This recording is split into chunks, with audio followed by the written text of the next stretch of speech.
con los oprimidos, pues tal vez será eso una prolongación de tu tranquilidad. Todo esto vino sobre el rey Nabucodonosor, y al cabo de 12 meses, paseando en el palacio del rey de Babilonia, habló el rey y dijo, noten las palabras, no es esta, a pesar de que había tenido esta revelación de Dios, noten las palabras, no es esta la gran Babilonia, que yo edifiqué para casa real con la fuerza de mi poder y para gloria de su majestad. Aún estaba en la palabra en la boca del rey cuando vino una voz del cielo, a ti se te dice, rey Nabucodonosor, el reino ha sido quitado de ti, y de entre los hombres te arrojarán, y con las bestias del campo será tu habitación, y como a los bueyes te apacentarán, y 7 tiempos pasarán sobre ti hasta que reconozcas que el Altísimo tiene dominio en el reino de los hombres y lo da a quien él quiere. En la misma hora se cumplió la palabra sobre Nabucodonosor, y fue echado entre los hombres, y comía hierba como los bueyes, y su cuerpo se mojaba con el rocío del cielo, hasta que su pelo creció como plumas de águila, y sus uñas como las de las aves. Mas al tiempo del fin, yo Nabucodonosor alcé mis ojos al cielo, y mi razón me fue devuelta, y bendije al Altísimo, y alabé y glorifiqué al que vive para siempre, cuyo dominio es sempiterno, y su reino por todas las edades. Todos los habitantes de la tierra son considerados como nada, y él hace según su voluntad en el ejército del cielo y en los habitantes de la tierra, y no hay quien detenga tu mano y diga, ¿qué haces? En el mismo tiempo mi razón me fue devuelta, y la majestad de mi reino, mi dignidad y mi grandeza volvieron a mí, y mis gobernadores y mis consejeros me buscaron, y fue restablecido en mi reino, y fue mayor la grandeza que me fue añadida. El último versículo dice así, ahora yo, Nabucodonosor, alabo, engrandezco y glorifico al Rey del cielo, porque todas sus obras son verdaderas y sus caminos justos, y él puede humillar a los que andan con soberbia. Gloria a Dios por su... El tema es este. Yo quiero que entendamos lo que está pasando y por qué está aquí escrito lo que está escrito. Es bien importante que conozcamos la intención o la razón por qué se dice lo que se dice, porque así lo entendemos. Pongan atención, no dejen que nada los distraiga. Vamos a concentrarnos acá. Y miren, cuando esto se escribió, el libro de Daniel, el pueblo de Dios estaba en esclavitud, en cautiverio. Ellos fueron llevados cautivos por 70 años. Si ustedes se recuerdan, lo hemos hablado ya en las semanas anteriores, cuando hemos estado estudiando el libro de Daniel. Ahora, ¿qué pasó cuando los llevaron cautivos? ¿Qué sucedió? 1, el templo fue destruido totalmente. 2, la ciudad fue destruida. 3, literalmente el país o la nación de Israel desapareció. Solamente se quedaron unos cuantos. Ahora, ¿por qué esto es importante? Porque el pueblo de Israel es el pueblo que Dios escogió. ¿Todos están conscientes de eso? Si están conscientes que desde los días de Abraham, de todas las naciones, Dios escogió a un hombre que se llama Abraham, y a través de él Dios dijo, yo voy a levantar una nación, y esa nación va a ser mis testigos, ¿verdad? Ellos van a hacer la luz a todas las naciones. Dios le dijo a Abraham de estas palabras, le dijo así, pon atención, les dijo, a través te bendeciré, pero tú serás bendición a todas las naciones de la tierra, tú y toda tu descendencia. Yo te voy a multiplicar. Y luego hasta Dios le habla del futuro. Van a pasar un tiempo en la esclavitud en Egipto, pero los voy a sacar y luego te voy a dar toda esta tierra, es tuya. Este es mi pacto contigo. Ahora, ¿qué está pasando cuando vemos la vida de Daniel, sus amigos y las personas que vivieron en ese tiempo? No había nación, no había templo. El templo es bien importante porque a diferencia de nosotros no veneramos un templo. Ningún templo es sagrado en el sentido de que tenemos que adorarlo.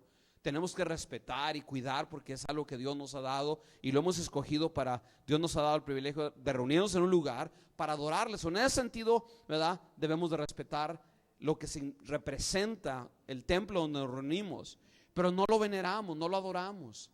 No es el único lugar donde está Dios. O sea, en el Antiguo Testamento, ahí era el lugar donde estaba Dios. Ahí era donde Dios le dijo a Moisés primero: hazme un tabernáculo porque yo quiero morar en medio de mi pueblo. Y hizo el tabernáculo, y luego después hicieron un templo. E igual, cuando Salomón edificó el templo, dice que la presencia, la gloria de Dios descendió, y que los sacerdotes tocaban las trompetas y cayeron al suelo por la gloria de Dios tan poderosa. Y ahí estaba la presencia de Dios en medio del pueblo. El templo judío no nomás era un templo, pero era la morada de Dios en medio de su pueblo. Dios estaba en medio de ellos, y el templo representaba el corazón de la religión o de la fe judía. Eso es bien importante. Pero en los días de Daniel no hay templo, totalmente destruido. Ya no hay nación judía. Dios le dijo a Moisés, Dios le dijo a Abraham, le dijo a Isaac, le dijo a Jacob: todo esto te daré. Y Dios rectificó en los tiempos de Moisés el pacto y les dijo, y con Josué otra vez lo rectifica y le dice: te voy a entregar todo esto. Pero ahora no tienen nada, y la mayoría son esclavos o fueron llevados cautivos, pero ya no tienen nación. Y ahora el dueño, el que controla toda esa parte del mundo, es un rey pagano. Es el imperio de Babilonia. 1, 2, los dioses babilónicos en la mentalidad de aquel tiempo representaban para toda la gente, porque ellos habían vencido, porque ellos habían conquistado, que eran los dioses más grandes en todo el mundo.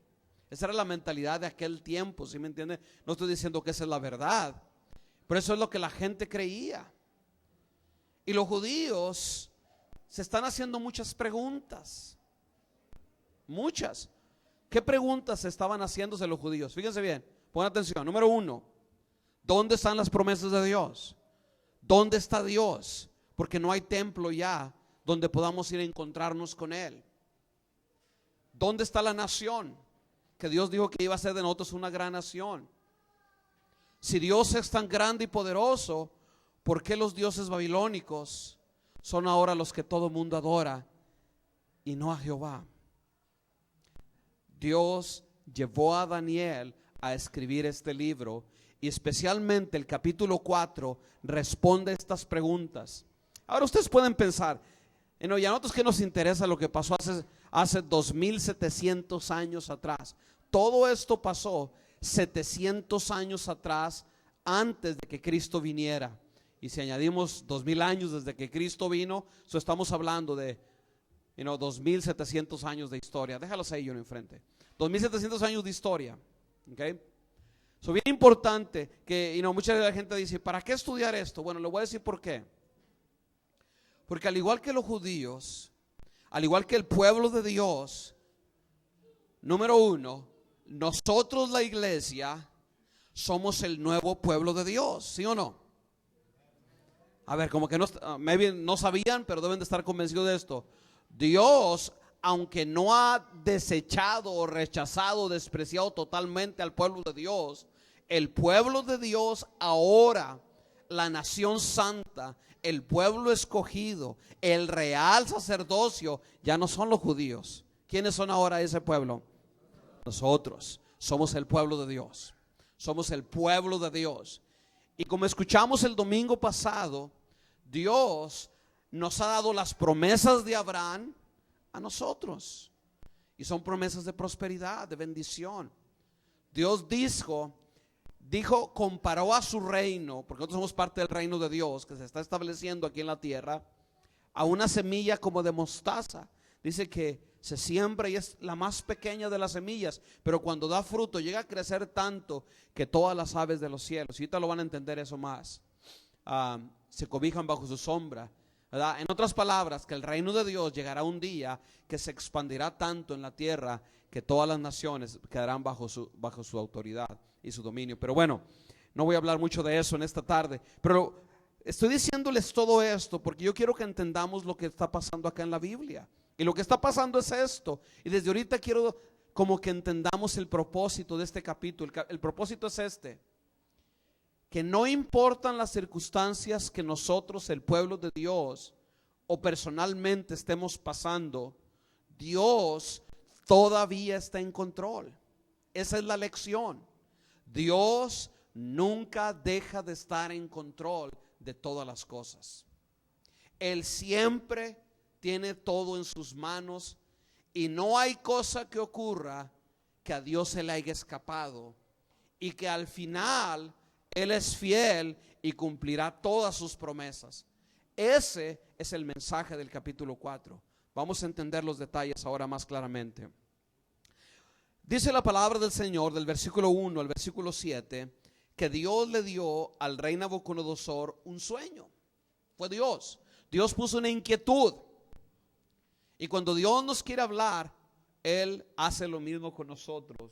Yo lo he experimentado muchas veces esto en mi vida personal, que cuando Dios quiere darme un mensaje, quiere revelarme algo, quiere mostrarme algo, Él pone una inquietud en nuestro corazón.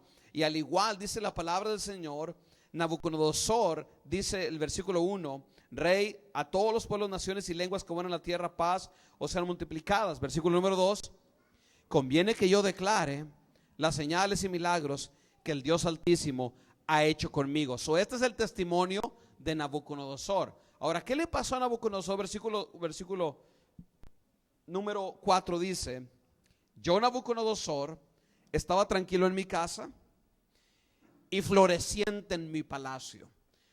O sea, Nabucodonosor tuvo esto que va a decir en el momento que era más poderoso que nunca. Versículo 5, vi un sueño que me espantó, y tendido en la cama, las imaginaciones y visiones de mi cabeza me turbaron.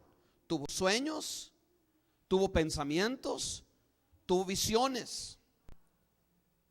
Ahora yo quiero que sepan que las visiones y los sueños y las inquietudes es el lenguaje de Dios. Dios sigue hablando a través de sueños, visiones e inquietudes. No ha cambiado. Y Dios escogió revelar el futuro a un rey pagano. Esto es importante porque a veces pensamos que Dios se ha olvidado del mundo pagano y que no le importa. Como aquí vemos, a Dios le importa el mundo pagano, no cristiano, diríamos de cierta forma en nuestro tiempo. Y dice la palabra del Señor que Dios le dio un sueño y él se inquietó. Versículo 6 dice: por esto mandé que vinieran delante de mí todos los sabios de Babilonia, para que me mostrasen la interpretación del sueño. Y como ya sabemos, como en el capítulo anterior, no pudieron también. Otra vez volvieron a fracasar. Versículo 7 dice eso. Pero como él ya había tenido una experiencia anterior, le llama a Daniel. Daniel viene, versículo 8, hasta que entró delante de mí Daniel, cuyo nombre es Belsasar, como el nombre de mi Dios, en quien mora el espíritu de los dioses santos. Note qué importante que cuando uno honra a Dios y Dios lo bendice a uno, hasta los inconversos se dan cuenta que Dios está con uno. Pero qué terrible, ¿verdad? Cuando nosotros decimos que somos cristianos y la gente ni siquiera se da cuenta que tenemos la bendición de Dios en nuestras vidas. Pero en este caso, el rey reconoció que Daniel tenía la presencia de Dios en su vida y le confió por eso. Y dice que le contó el versículo número 8 el sueño. Y dice Belsasar, jefe de los magos, ya para ese tiempo. Déjenme decirles otra cosa más. De acuerdo a algunos comentaristas o teólogos, ellos dicen que del capítulo 3 al capítulo 4, porque en el capítulo 3 es cuando Nabucodonosor empieza su reinado, que acaba de recibir de su padre, ¿verdad? El reino de Babilonia.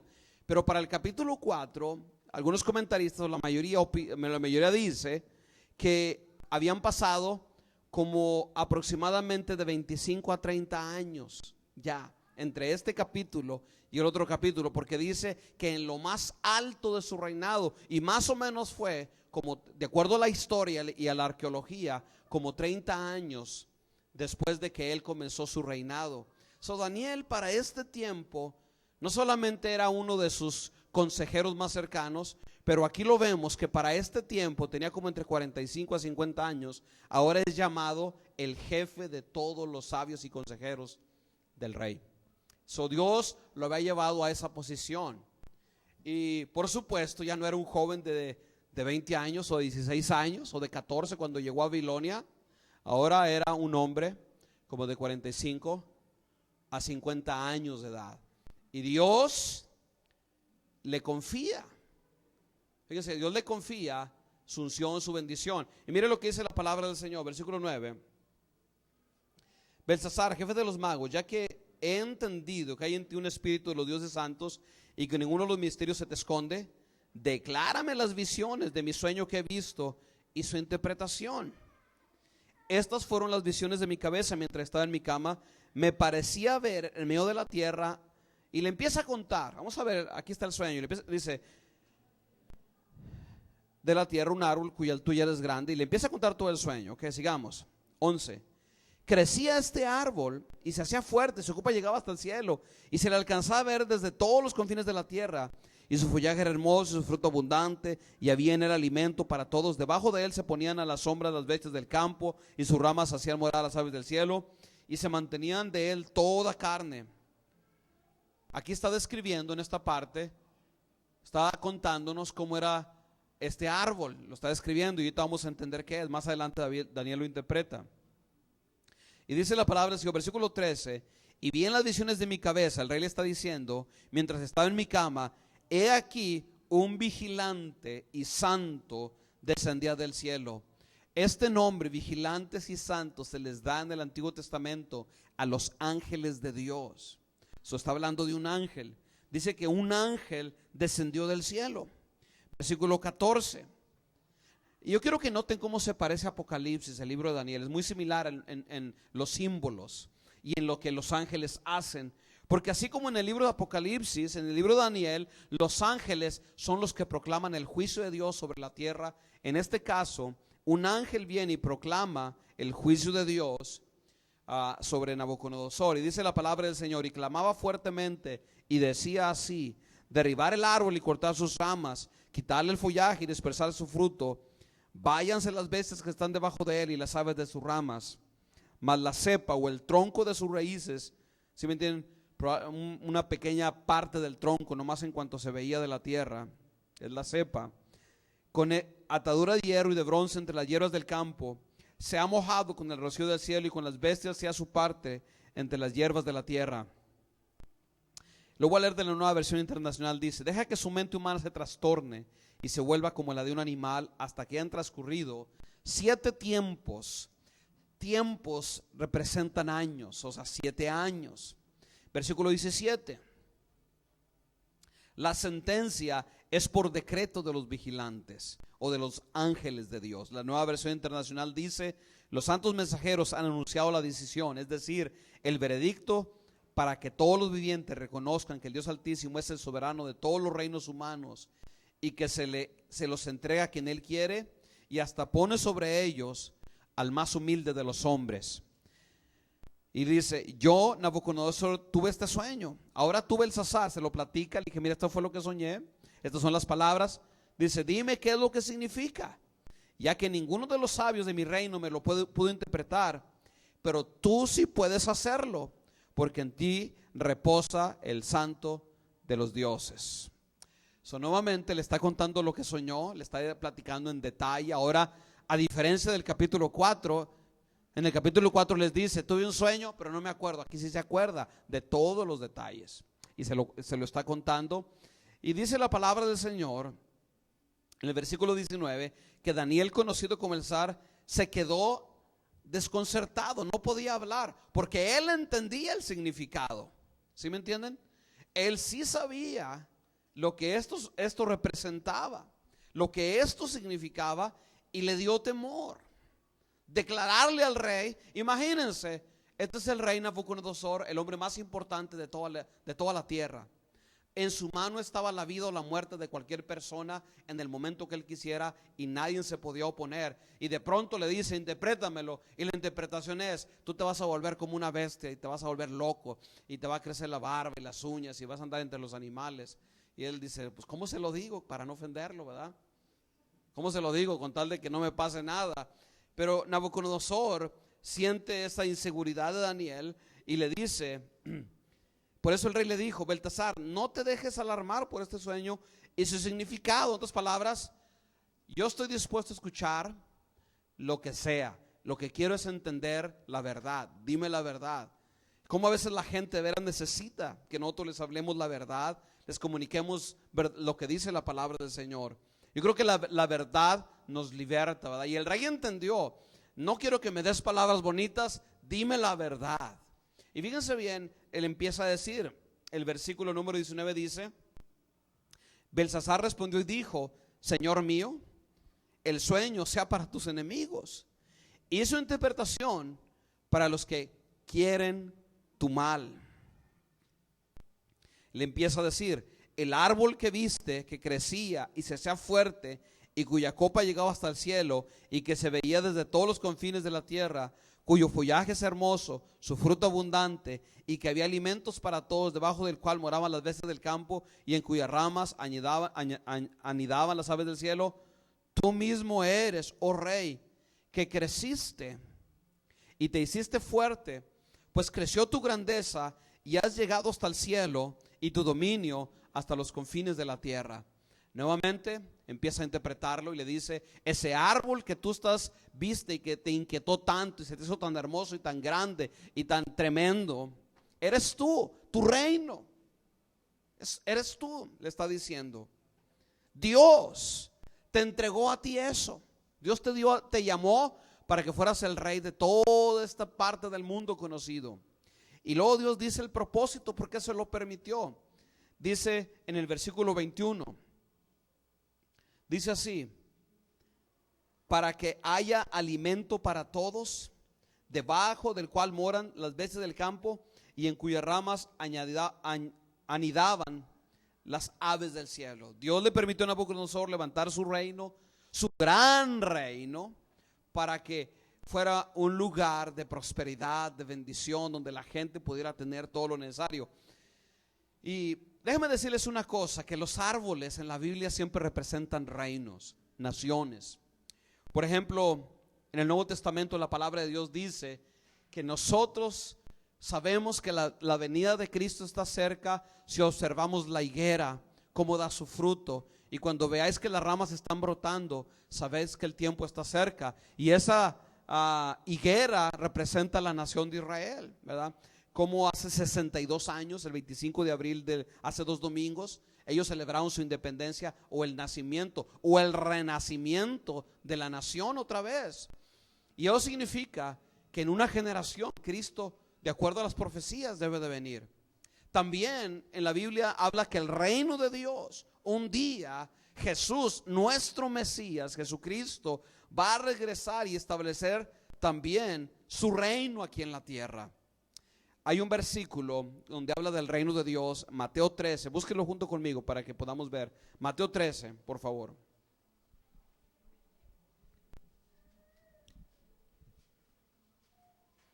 Como el mismo Jesús compara el reino de Dios con un árbol gigante. Dice: otra parábola le refirió diciendo: el reino de los cielos es semejante al grano de mostaza que un hombre tomó y sembró en su campo, el cual a la verdad es la más pequeña de todas las semillas, pero cuando ha crecido es la mayor de las hortalizas y se hace árbol, de tal manera que vienen las aves de los cielos y hacen nidos en sus ramas. Está hablando Jesús de una manera simbólica también de su reino, como un día su reino llenará toda la tierra y todas las naciones, todas las personas, todos los países estarán bajo su dominio y su autoridad. Sobre todo ahorita el reino de Dios, miren, volteen para acá todos, el reino de Dios, quizás no lo dije muy, diríamos, despacio, pero está en Mateo 13 del 31 al 32, si lo quieren anotar, anótenlo, el versículo que leímos. Pero ya no lo voy a leer, solo voy a pedir que volteen para acá. Jesús está hablando de una manera simbólica. En este momento el reino de Dios está presente en nosotros, pero no está totalmente visible, porque no está Cristo físicamente aquí. O sea, el reino de Dios ya es, pero no completamente.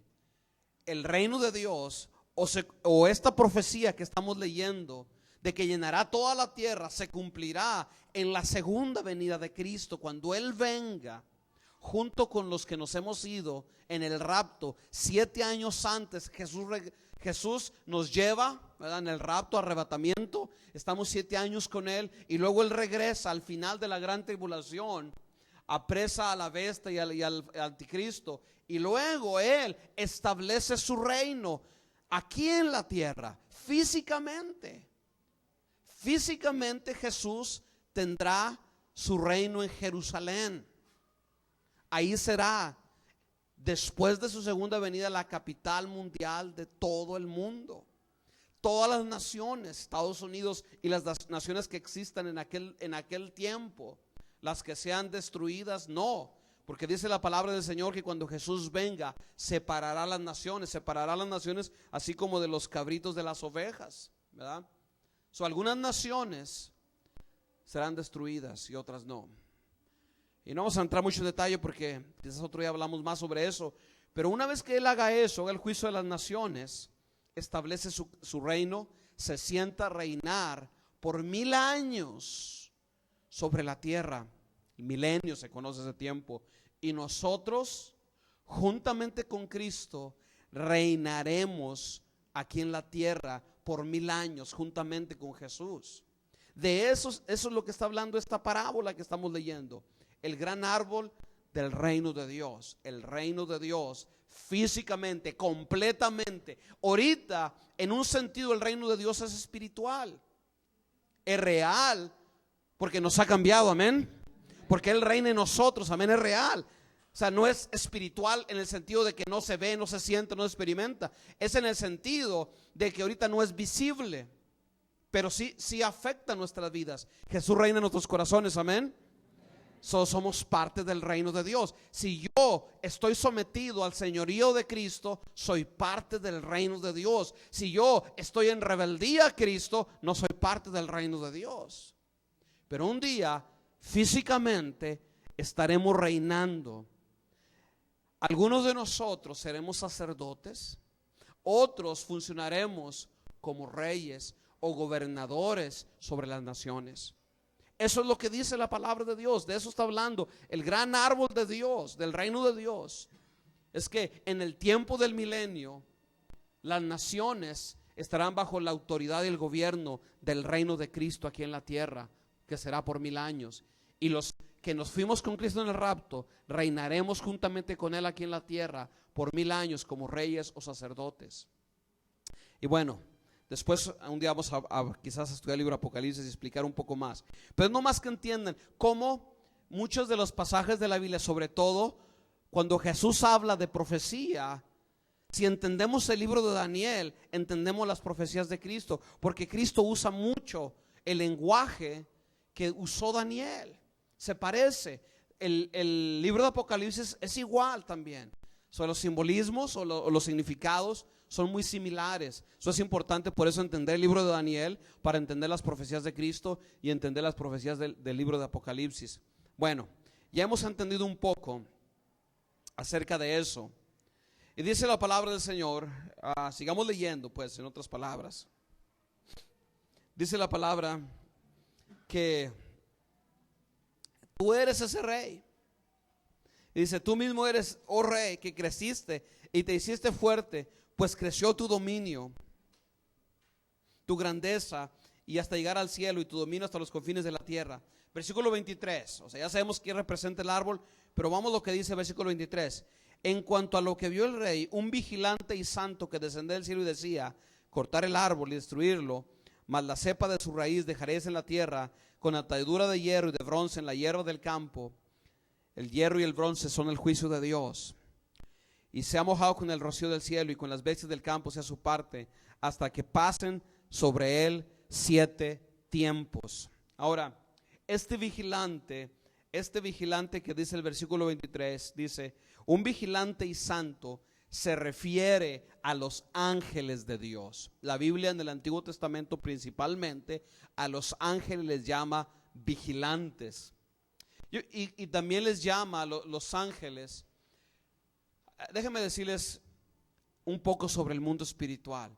Cuando Dios, por ejemplo, dice, un país, México, Guatemala, Estados Unidos, yo creo que yo voy a ejecutar un juicio en contra de esta nación por su maldad. Cuando Dios ejecuta un juicio sobre una persona, una familia o sobre una nación, cuando el juicio es de Dios, no cuando es un ataque del diablo, no cuando esto, pero cuando es juicio de Dios, los ángeles de Dios, los mismos ángeles de Dios, se encargan de venir y ejecutar los juicios de Dios. Son los ángeles de Dios. Miren lo que dice la palabra de Dios en el Salmo 103.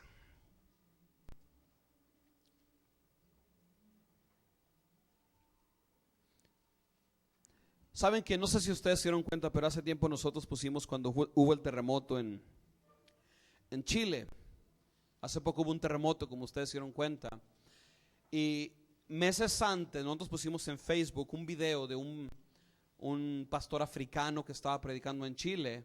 Y ese pastor africano estuvo profetizando que en los próximos días él veía el juicio de Dios venir sobre el país de Chile.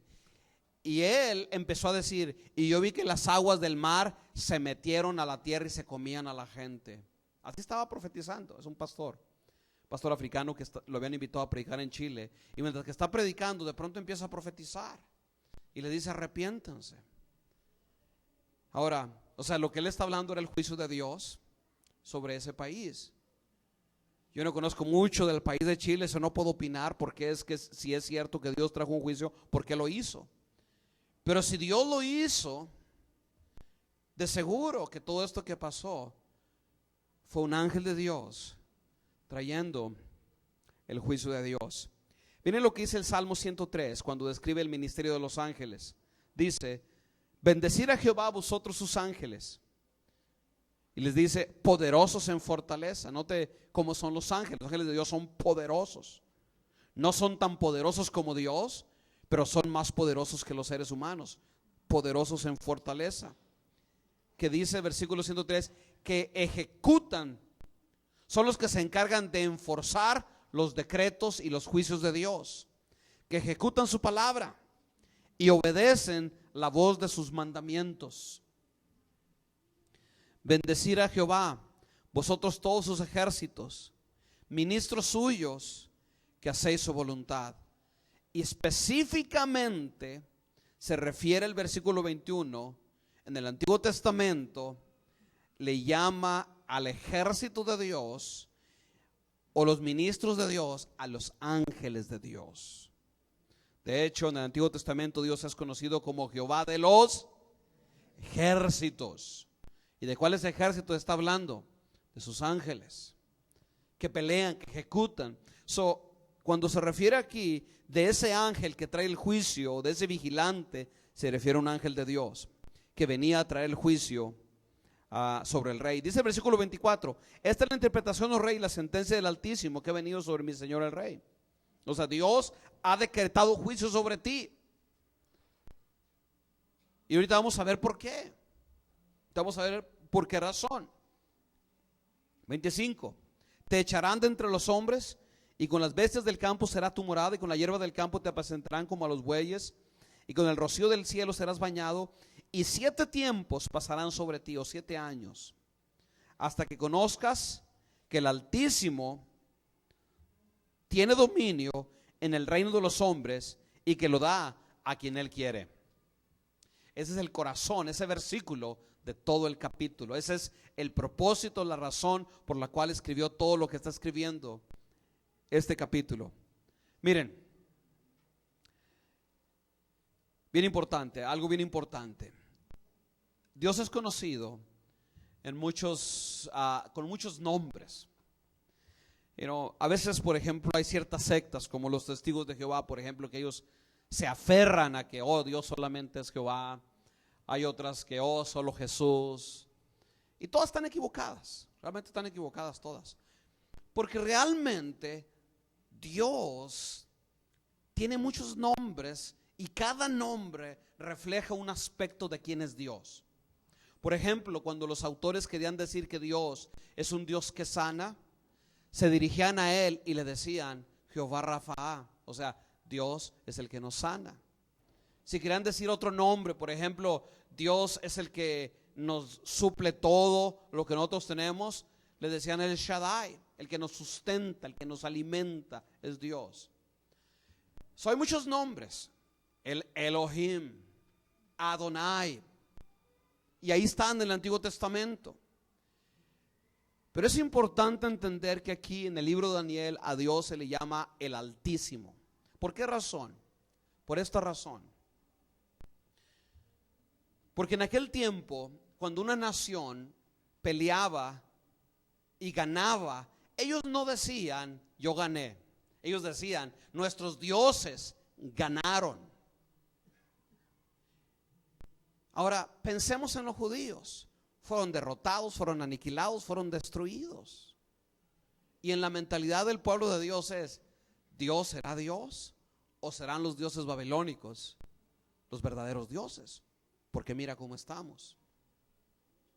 Y Daniel recalca y recalca el Altísimo, para dar a entender a ellos y también a nosotros que lo que pasó no es que los dioses babilónicos son más poderosos, pero que lo que pasó era el plan y el propósito y la voluntad de Dios. Y si los judíos estaban así, era por su rebeldía y por su desobediencia, como lo va a entender Daniel más adelante. O probablemente ya lo entendía, pero escribe más adelante, ¿verdad? Por eso estaban así. Pero también Dios está declarando que aunque Babilonia y sus dioses eran los que dominaban, Dios está declarando, yo estoy por encima de cualquier otro reino, de cualquier otro Dios. Y si a mí me place, así como le entregué a Nabucodonosor el reino sobre todas las naciones, yo se lo quito y se lo doy a quien yo quiera, porque yo soy soberano. El capítulo 4 nos habla a nosotros de la soberanía de Dios. La soberanía de Dios es una de las doctrinas más importantes de la palabra de Dios. Y que debemos de entender, ¿qué es la soberanía de Dios? ¿Qué es? Es el derecho que Dios tiene de hacer lo que Él quiere sin tener que pedirle cuentas a nadie. Eso es la soberanía de Dios. Dios no necesita pedirle permiso a nadie para hacer lo que Él quiere. A nadie. A nadie. Ni a los dioses de Babilonia, ni a Nabucodonosor, ni al diablo, ni a nadie. Esto es bien importante, porque a veces nosotros, como de los próximos domingos voy a estar hablando sobre el mundo espiritual, sobre guerra espiritual, sobre los demonios, los ángeles. Los domingos voy a estar enseñando un poco sobre eso. Hay veces que mucha gente habla de la guerra espiritual o habla de los demonios o de los ángeles, y yo creo que le exageran, en serio. Le dan más crédito al diablo que lo que merece. Y yo aún he escuchado a personas que, por ejemplo, dicen, tú no ores en contra de un demonio de una ciudad porque está muy grande. Tú tienes que juntarte con muchas personas para poder orar en contra de un demonio, porque son demonios más poderosos. Ahora, ¿cómo podemos justificar eso que esas personas enseñan con la soberanía de Dios? Dios tiene el derecho de gobernar y hacer lo que Él quiere sin tomarnos ni siquiera en cuenta a nosotros, porque Él es soberano. Dios no necesita pedirnos permiso para decirnos, mañana te mueres, por ejemplo. Dios no necesita pedirnos permiso acerca de eso. Dios no necesita pedirnos permiso de decir, hoy estás en completa salud, mañana se te para el corazón. Él es soberano. Él es soberano para decir, hoy tengo todo y mañana no tengo nada. Eso es la soberanía de Dios. Y el escritor quería dejar bien claro que Nabucodonosor no estaba ahí en el reino porque él era poderoso, pero porque era la voluntad y era el propósito de Dios en ese momento.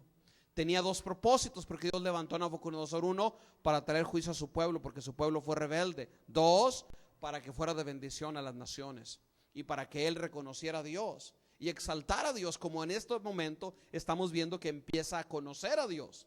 Ahora, yo no creo que nunca se convirtió completamente, lamentablemente, pero a través de él, porque hizo muchos decretos, todos los pueblos adoren a Jehová.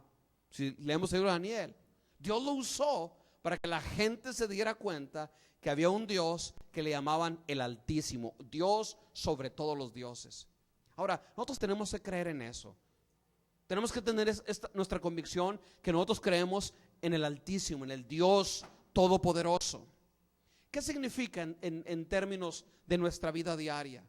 Que hay veces que nosotros tenemos un problema y se nos olvida que Dios servimos. ¿Cuántas veces escuchamos a personas decir, ¿sabrá Dios lo que me está pasando? ¿Le importa a Dios lo que me está sucediendo? ¿Por qué sucedió aquello? ¿Por qué sucedió acá? Señor, tú eres injusto. O sea, no podemos orar así, ni debemos de hablar así, porque estamos negando que creemos en un Dios que es el Altísimo, encima de todas las cosas. Y nosotros tenemos que tener esa convicción en nuestro corazón, que nosotros servimos al mismo Dios que humilló a Nabucodonosor y el mismo Dios que levantó a Daniel y a los demás que él ha querido levantar. Ahora, ¿qué significa esto también? Significa esto: yo hace tiempo prediqué un mensaje, cuando estábamos en Montebello, lo prediqué hace como 5 años. ¿Será pecado vivir ilegalmente en Estados Unidos? Ese fue mi tema. Ojalá que lo pudiéramos hacerle resurrección y volverlo a vender, ¿verdad? Bueno, los que estuvieron en ese tiempo se han de acordar. Pero el punto que yo usé para predicar sobre eso fue el libro de Daniel y la historia de los jóvenes hebreos. Yo usé eso para predicar y responder a esa pregunta: ¿será pecado vivir ilegalmente en Estados Unidos? ¿Por qué? Porque miren, Dios no es demócrata, republicano. Dios no le va a ningún partido político. Dios no está sujeto a lo que el Congreso dice o a lo que lo que la Suprema Corte o el presidente dice. Hoy en día, el Nabucodonosor moderno, y no porque estoy diciendo que Obama es el diablo, ¿verdad?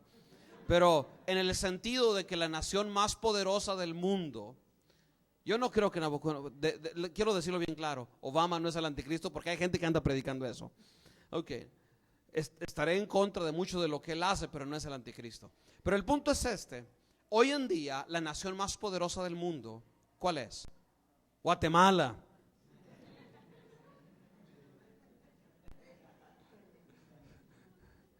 No, la nación más poderosa del mundo se llama Estados Unidos.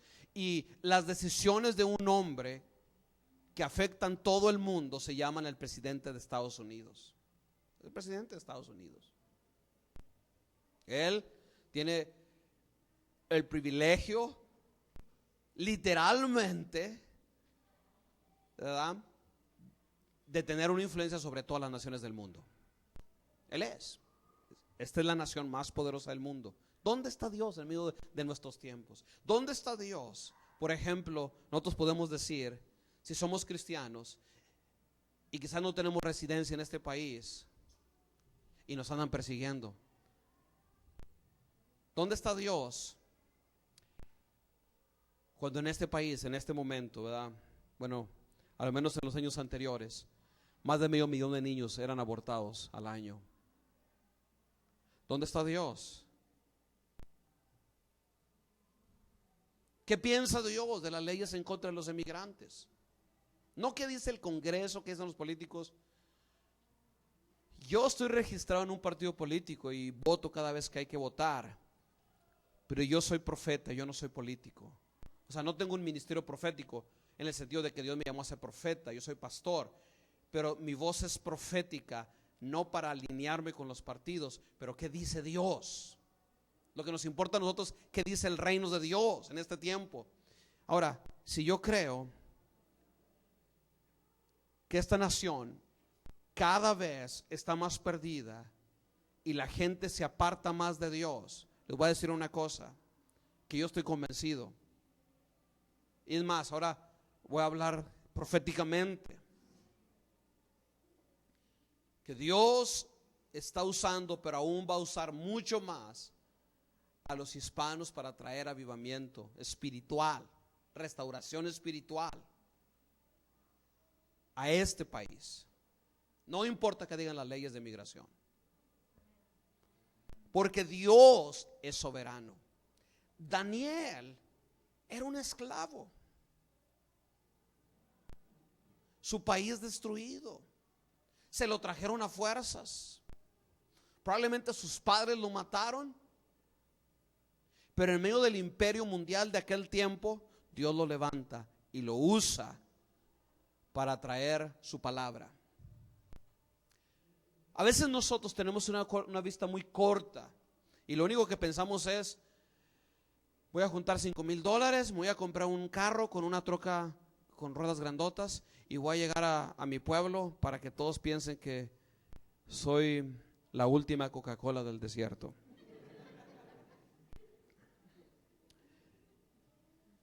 De veras, si alguien piensa así, realmente no conoce a Dios, porque Dios ni le interesa eso, realmente ni le importa tanto de: Señor, yo quiero tener una troca. Dios está interesado en las naciones, en las almas, en su reino.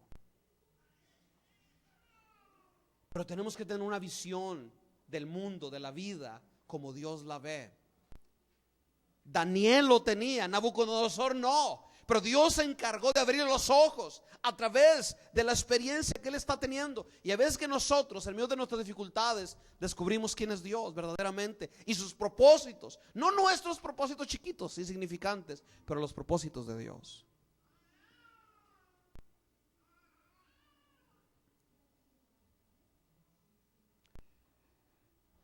Tremendo.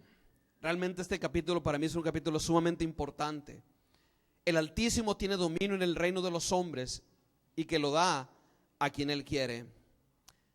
Y Dios trae juicio sobre este hombre, este rey, y le dice: mira, significa que por 7 años vas a perder la mente, vas a actuar como animal, pero arrepiéntete y a lo mejor Dios tiene misericordia de ti. Versículo 27 le dice: por tanto, oh rey, acepta mi consejo. Tus pecados redime con justicia y tus iniquidades haciendo misericordias para con los oprimidos, pues tal vez será eso una prolongación de tu tranquilidad. El rey no hizo caso a la palabra de Dios. Y hay un canto, ¿verdad? Como que cantan los niños acerca de Jonás. Jonás no le hizo caso. ¿A qué? A la palabra de Dios. ¿Y qué pasó? ¿Y cómo dice la canción? Vino un gran pez grande y se lo comió. Bueno, a Nabucodonosor le pasó más o menos lo mismo. Al cabo de 12 meses, paseando en el palacio de Babilonia, habló el rey y dijo: notemos cómo estaba su corazón. ¿No es esta la gran Babilonia que yo edifiqué?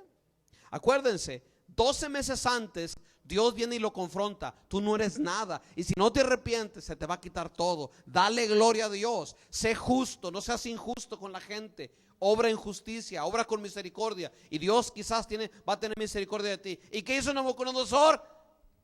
¿Qué hizo? Lo que a veces hace mucha gente: son tardos para oír y prontos para olvidar lo que Dios les está hablando.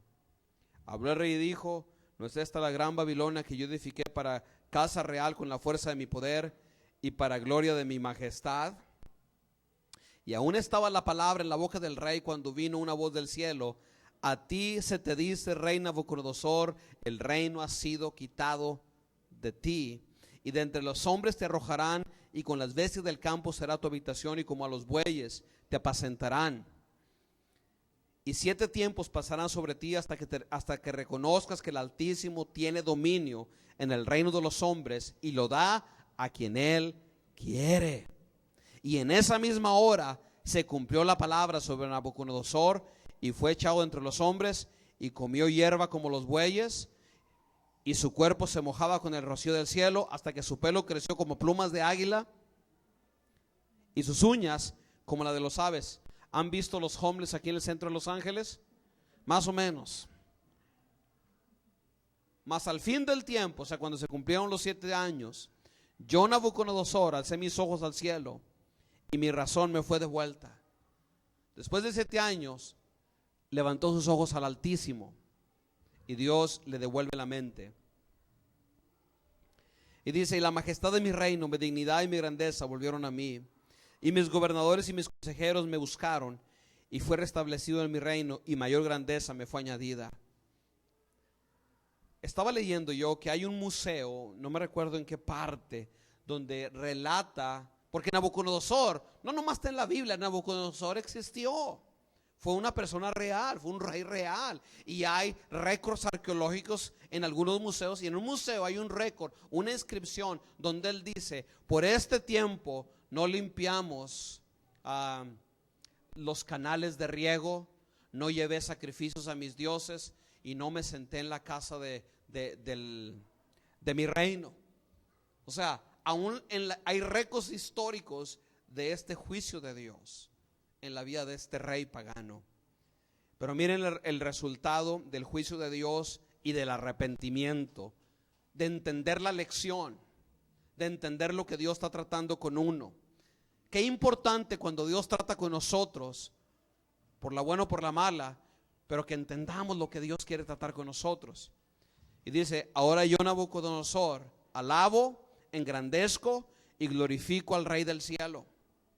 Esto no nomás es un Dios aquí terrenal, o de la lluvia, o como en aquel tiempo, o de la fertilidad, o de X, porque hay montones de dioses. No, este es el Rey del cielo, este es el mero mero. Porque todas sus obras son verdaderas y sus caminos justos. Y note, aprendió la lección, y él puede humillar a los que andan con soberbia. Este es un principio bíblico inquebrantable, porque no nomás está aquí, lo vemos en toda la Biblia, y aún en el Nuevo Testamento. Pedro dice, ¿verdad?, que Dios, ¿qué hace con los soberbios? Los humilla. Pero ¿qué hace con los humildes de corazón? Los exalza. Alguien puede decir: oh, es que eso era en el Antiguo Testamento. No, eso no es el Antiguo Testamento, eso es Dios. Así es Dios todavía, como aquí está trabajando o actuando o obrando en la vida de este rey. Dios es soberano. La lección que podemos nosotros aprender bien clara, en conclusión de todo lo que hemos oído en esta noche, es bien sencilla realmente. Número uno: si yo me enaltezco, si yo no le doy la gloria a Dios, si yo no busco sus propósitos, si yo vivo mi vida a mi manera y soy hijo de Dios, Dios va a tratar conmigo y va a traer juicio sobre mi vida. Dios trae juicio sobre sus hijos. Eso es un principio bíblico. En el libro de Hebreos habla de que Dios trae juicio sobre nosotros y que nos disciplina y que nos corrige para nuestro bien. Eso es lo que aprendemos aquí. Este es un principio bíblico. Otra es que Dios siempre nos habla. Dios nos prepara mayormente. Mayor de las veces Dios nos está como advirtiendo: abre tu corazón, arrepiéntete, abre tu corazón. Esto puede pasar si no te arrepientes. A diferencia de Nabucodonosor, escuchemos siempre la voz de Dios. Seamos obedientes a su palabra. Démosle a Él siempre la honra y la gloria. Siempre apuntemos a Él. No hay ningún líder, ningún cristiano y ningún pastor que se exalta a Él mismo que termine bien. Yo prefiero que nadie me conozca, nunca ser famoso, que nunca me dé ningún reconocimiento, nadie, pero no tener el juicio de Dios sobre mi vida, porque es terrible. Por eso es bien importante, por último, que siempre hagamos la oración que Cristo hizo. Hagamos la oración, la primera oración de Pablo. Cristo dijo: pasa de mí esta copa, pero no mi voluntad, sino la tuya.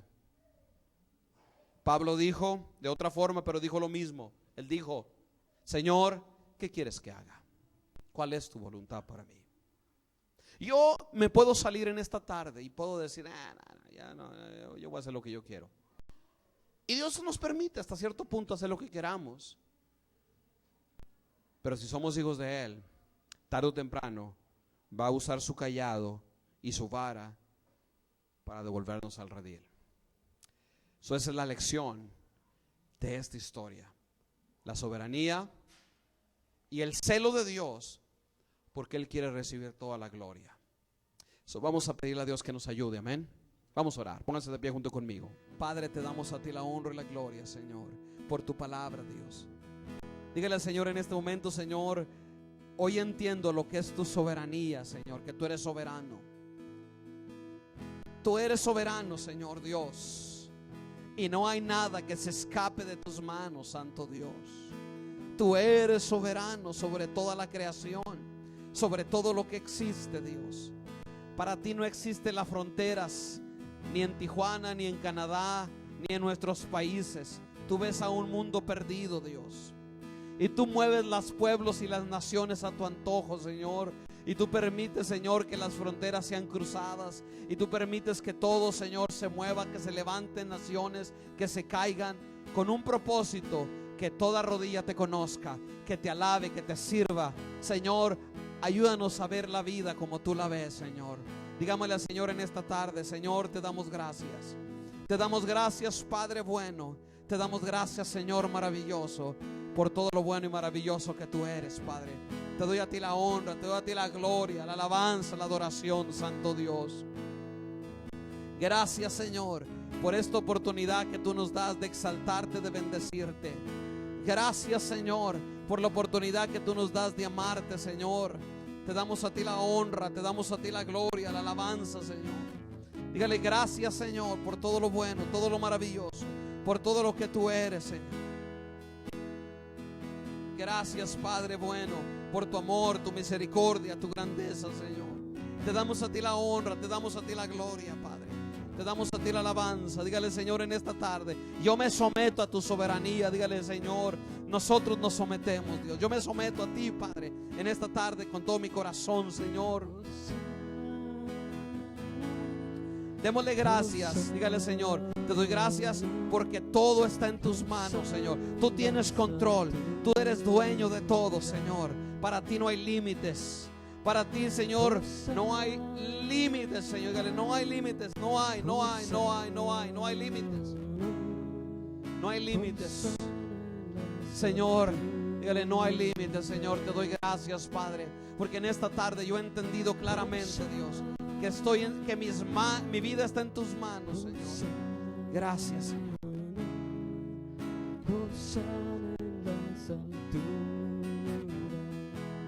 Yo quiero preguntarles a ustedes en esta tarde: ¿ha estado tratando Dios a través de sueños, a través de visiones, a través de inquietudes, a través de su palabra?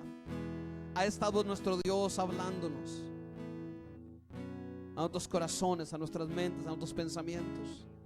¿Ha estado Dios tratando con usted? Si es así, obedezca la voz de Dios.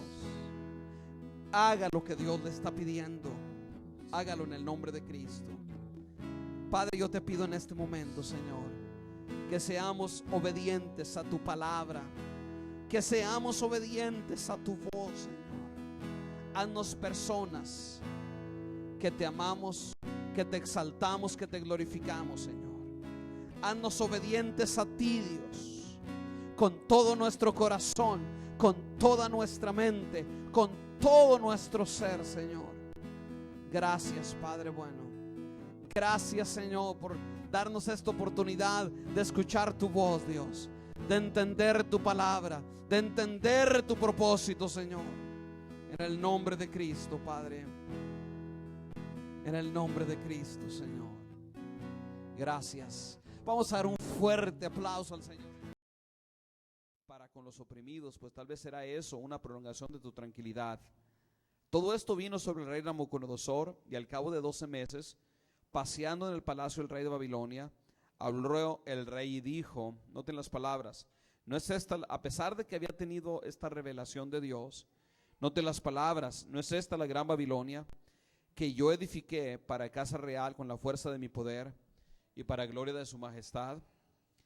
Aún estaba en la palabra en la boca del rey cuando vino una voz del cielo: a ti se te dice, rey Nabucodonosor, el reino ha sido quitado de ti, y de entre los hombres te arrojarán, y con las bestias del campo será tu habitación, y como a los bueyes te apacentarán, y 7 tiempos pasarán sobre ti hasta que reconozcas que el Altísimo tiene dominio en el reino de los hombres y lo da a quien él quiere.